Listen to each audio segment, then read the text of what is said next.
175కి 170 సిద్ధం అంటున్నాడు కదా, వాడు కూడా సర్దుకుని వెళ్ళిపోవాల్సిందే. పిచ్చిలంజోడికి గెలిపించినాం మనం ఎవరిని.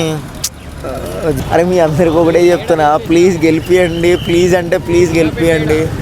మంచోడు రాయి, మంచిగా ఏదైనా చేస్తాడు అనిపిస్తుంది నాకు. Bro power star Pawan Kalyan Pithapuram నుంచి మనకి ఇప్పుడు పోటీ చేస్తున్నారు కదా, గెలుస్తారంటారు ఈసారి? గెలవాలి, గెలుస్తాడు. వాళ్ళ ఊరోళ్ళు కూడా చాలా మంచిగా చెప్తున్నారు. వాటెవర్ అదంతా పక్కన పెడితే అరే గెలిపియండి రా బాయ్ ప్లీజ్, అందరికీ చెప్తున్నా. నేను కూడా వస్తా ఆంధ్ర, నేను కూడా మా వైఫ్ని కూడా తీసుకుని వస్తా. ప్లీజ్ అంటే ప్లీజ్. ఎందుకంటే అరే అందరూ అనుకుంటారు మంచోడు కాదు అయ్యి అని. ఆ పిచ్చిలంజోడికి గెలిపించినాం మనం ఎవరిని. అవన్నీ కాదు బ్రో, పవన్ కళ్యాణ్ గెలవాలి, మంచోడు బ్రో. నాకైతే నచ్చుతాడు అని కాదు, కుర్రోడికని కాదు, ఏదో చేస్తాడు అనిపిస్తుంది అనమాట. ఆయన ఒక్కసారి అసెంబ్లీకి కానీ వాటెవర్ ఏదైనా కానీ ఒక 21 టికెట్లో నాకు అవన్నీ సీట్లు గట్ట తెలియదు.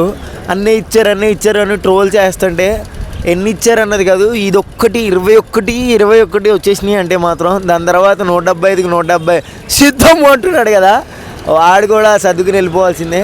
కానీ నాకైతే ఒకటే అనిపిస్తుంది, గెలిపిండి బాయ్ ప్లీజ్. ఇప్పుడు పవన్ కళ్యాణ్ లోపల ప్రజలు ఎలా చూస్తున్నారంటే, ఇప్పుడు తను సీఎం అయితే ప్రజలకు ఏం చేస్తానో చెప్తున్నాడు, కానీ సీఎం అవ్వాలంటే 170+ సీట్లలో పోటీ చేయాలి. ఈ 24 సీట్లు 10 సీట్లు ఇట్లా పంచుకుంటూ వెళ్తే సీఎం ఎప్పుడు అవుతాడు బ్రో? అంటే ఇప్పుడు తనకి క్యాపబిలిటీ లేదా మరి? ఎందుకు అట్లా సీట్లు తగ్గించుకుంటున్నారంటే ఇప్పుడు మనం ఒక నిజం చెప్పాలి అంటే, ఓపెన్ ఆఫ్ ద ఫ్యాక్ట్ చెప్పాలంటే, అంతకుముందు ఎలక్షన్ జరిగింది, అప్పుడు ఎన్ని సీట్లు వచ్చినాయి, అప్పుడు ఎన్ని గెలిచాడు పవన్ కళ్యాణ్? ఒకటి. క్యాలిక్యులేట్ టు ఇంక్లూడ్ చేసి ఇచ్చారనమాట. ఎందుకంటే అరే పోయే సీట్లు ఎందుకురా ఇస్తాము, ఆయన ఏదైతే గెలుస్తాడో అది ఇద్దాం 21. ఇప్పుడు 21కి ఇప్పుడు మీరు అంటున్నారు కదా, అరే మా అన్నకి 21 ఇచ్చినారు ఏంది మేము ఫీల్ అవుతున్నాం అనుకుంటున్నారు కదా, 21 గెలిపియండి, 121 ఇస్తారు తర్వాత. ఇదైతే నేను ఓపెన్ హార్టెడ్. అరే మీ అందరికి ఒకటే చెప్తున్నా, ప్లీజ్ గెలిపియండి, ప్లీజ్ అంటే ప్లీజ్ గెలిపియండి. మంచోడు రాయి, మంచిగా ఏదైనా చేస్తాడు అనిపిస్తుంది నాకు.